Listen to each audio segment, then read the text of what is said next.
होगा का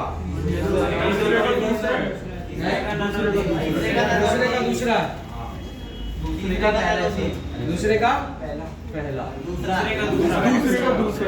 तुम लोग को जो समझ में आता है आप बताओ ना, मैं तो एक्सप्लेन करूंगा ही नहीं करूंगा, ठीक है। देखो एक्चुअली क्या है ना, अभी तक बेटा तुम्हारे पास सीट नहीं है। अच्छा तुम्हारे पास नहीं। देखिए क्वेश्चंस की बात अगर आप करेंगे तो आप जरा क्वेश्चंस पे आप देखने की कोशिश करिए। जैसे मैंने आपसे ये बोला था क्लास में मैंने आपके सामने यहाँ पे ये समझाया था, जो ऑप्शंस को हम कैसे एलिमिनेट करते हैं।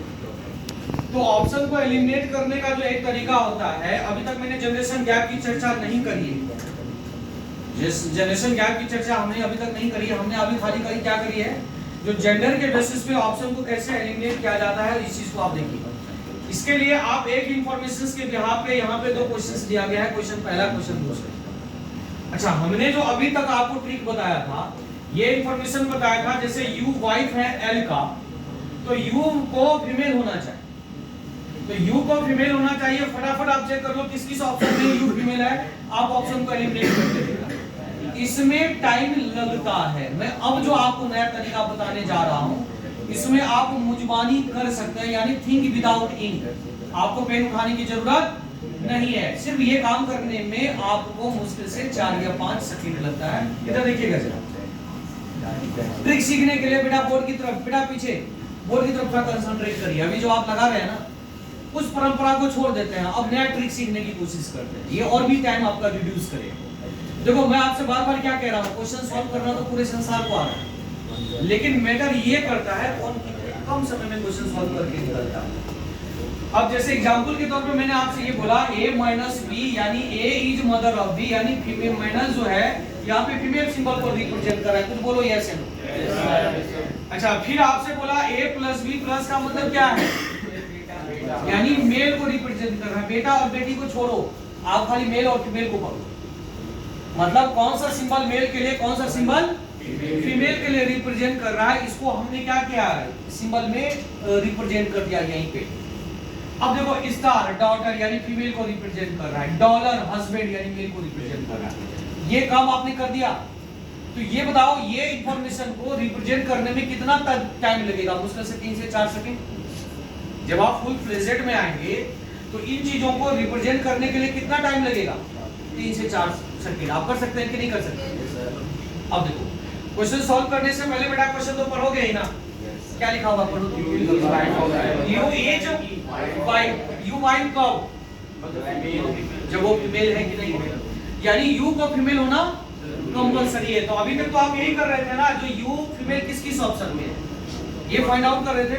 मैं कहता हूं छोड़ दो आप उस तरीके, आप इसको ऐसे समझो जैसे यू अगर फीमेल है तो यू के आगे फीमेल वाले सिंबल होने चाहिए। ध्यान दो बेटा, नहीं तो बाद में समझ में नहीं आएगा और दोबारा बोलेंगे सर वंस मोर तो मुश्किल होगा हमारे लिए। ठीक है, आप इसीलिए कंसंट्रेट करिए, हम आपको क्या बताने जा रहे हैं, आप भीड़ से कैसे अलग हो। जैसे अब आप भी बता दो फीमेल के लिए जो रिप्रेजेंट किया गया है सिंबल वो कौन कौन सा, एक तो माइनस और एक स्टार। आई बात समझ में। तो ये जो दो इंफॉर्मेशन आपको दिया गया है, ये या तो माइनस या तो स्टार, यानी यू के बाद जहां जहां या तो माइनस या तो स्टार होगा ऐसे ऑप्शन जीवित रहेंगे, अदरवाइज ऑप्शन को हम क्या करेंगे, एलिमिनेट कर देंगे। देखो कैसे, तो यू के आगे स्टार है तो आंसर क्या है, होने की पॉसिबिलिटी है, कुछ बोलो हाँ या ना। अच्छा यू के आगे डॉलर हो गया, ऑप्शन हो सकता है कि नहीं हो सकता है, क्योंकि यू के बाद या तो माइनस या तो स्टार में से कोई सिंबल होगा। अब देखो यू के बाद प्लस दिया गया, ये भी ऑप्शन एलिमिनेट हो गया कि नहीं हो गया। यू के बाद प्लस दिया गया, ये भी ऑप्शन एलिमिनेट हो गया कि नहीं हो गया। और आपके पास बचा क्या, एक मात्र ऑप्शन, पहला पैरामीटर बनाइए, क्वेश्चन का आंसर दीजिए। जैसे अब आप देखो के स्टार, बेटा स्टार का मतलब क्या रिप्रेजेंट किया गया, डॉटर, यानी K is daughter of L. L daughter, daughter का मतलब क्या रिप्रेजेंट किया गया, हस्बैंड, यानी L is husband of U, U female ही होगी। और आगे हमसे क्या बोला, यू स्टार, स्टार रिप्रेजेंट कर रहा है daughter, you is daughter of Q. तो बेटा हमसे ये पूछा गया you is wife of L, किस ऑप्शन में, तो पहला ही ऑप्शन। ये और भी आसान हुआ कि नहीं क्वेश्चन सॉल्व करने का तरीका, है ना। ये चीज किसी किताब में नहीं मेंशन होता है। जैसे अभी भी जिसको नहीं समझ में आया, एक बार दोबारा क्वेश्चंस के थ्रू आप देख सकते हैं इस चीज को। जी खाली सिंबल होना चाहिए फीमेल, उसके बाद रिवर्स रिलेशन दे दिया जाएगा तो उसके पहले हाँ, फिर भी तो जेंडर नहीं पता चला ना बेटा, है ना। तो मान लो हस्बैंड और वाइफ का रिलेशन दिया गया है, एक अगर हस्बैंड हो गया तो दूसरा तो वाइफ होगी, ये पक्का। लेकिन एल अगर मान लो हस्बैंड है, एल अगर ब्रदर है तो यू वाइफ बहन हो जाएगी, कोई जरूरी तो नहीं है ना। इसलिए उस कंडीशन में आप ऐसे ही जज कर सकते हैं। बट मैं जो आपको बता रहा हूँ ना तरीका, ये भी एक तरीका हो सकता है क्वेश्चन सॉल्व करने का। जब आप घर पे क्वेश्चन सॉल्व करेंगे तो ये भी इंप्लीमेंट करेंगे आप। देखो सेकंड क्वेश्चन में कैसे बेनिफिट करता है, जिसको नहीं समझ में आया एक बार फिर से समझने की कोशिश करिए। हमसे बोला जेड इज ग्रैंडसन, तो ग्रैंडसन का मतलब क्या हो गया, पोता। पोता का मतलब, आप पोता का मतलब यहाँ पे ये देखेंगे पुरुष, क्या देखेंगे, पुरुष, यानी जेड जो है वो मेल है कि नहीं। अब फटाक से यहाँ पे ये चेक कर लो, मेल के लिए कौन कौन सा सिंबल यूज किया गया, या तो प्लस या तो डॉलर, यही ना जी। तो जेड के बाद, चूंकि पोता होने के लिए जेड के बाद या तो प्लस या तो डॉलर होगा, वही ऑप्शन जीवित रहेगा। बोलो हाँ या ना। अब देखो जेड के बाद कुछ है ही नहीं, तो बेटा ये तुम्हारा प्रश्न आंसर मिल गया ना।